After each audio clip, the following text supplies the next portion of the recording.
Hindi pa rin makakaupo sa pwesto ang nanalong bagong chairperson ng UP Los Baños University Student Council. Hindi siya ipinoklama dahil nahuli raw siya sa pagbabayad na matrikula. Nakatutok si Maki Pulido. Sa botong 1,479, nanalo bilang chairperson ng UP Los Baños University Student Council si Inic Ante sa eleksyon noong February 24. Pero hindi siya ang ipinoklama ng UPLB Central Electoral Board. Kahit kasi enrolled, meron pa nga siyang registration form at pumapasok sa kanyang mga klase. Naka-promissory note lang ang pambayad sa tuition ni Ante. Estudyante ako. Once you enrolled in the university, you are a student. Ganyan. Dumaan ako sa proseso ng pag-enroll, ganyan. Sadyang naka-promissory note nga lang.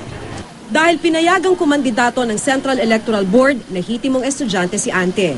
Pero sa kanyang promissory note, nangako raw si Ante na magbabayad ng tuition noong February 29. Nag-ambag pa raw ang mga estudyante ng UPLB para mabuo ang 11,000 pesos na matrikula at nabayaran ito mag-aalas 5 ng hapon ng February 29. Kaso tinanggap man ang bayad hanggang alas 4 ng hapon lang daw ang office hours. Kaya lumalabas dahil sarado na ang opisina, March 1 na raw nabayaran ang matrikula.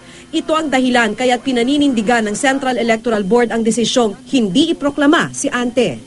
The university has policies, no? At malinaw yan from the start. Alam din nila na from 8 to 4 yung collection of matriculation fees. Po ng mga anti-student policies, tanging sakbayan lang po yung laging naninindigan. So ang nakikita po natin dito, syempre ayaw nila na yung mga uupo sa student council ay yung mga bold enough para mag-complaint laban sa kanila.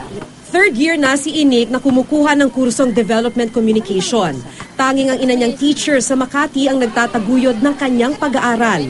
Like any other Filipino youth na mahirap ang buhay, mahal ang tuition.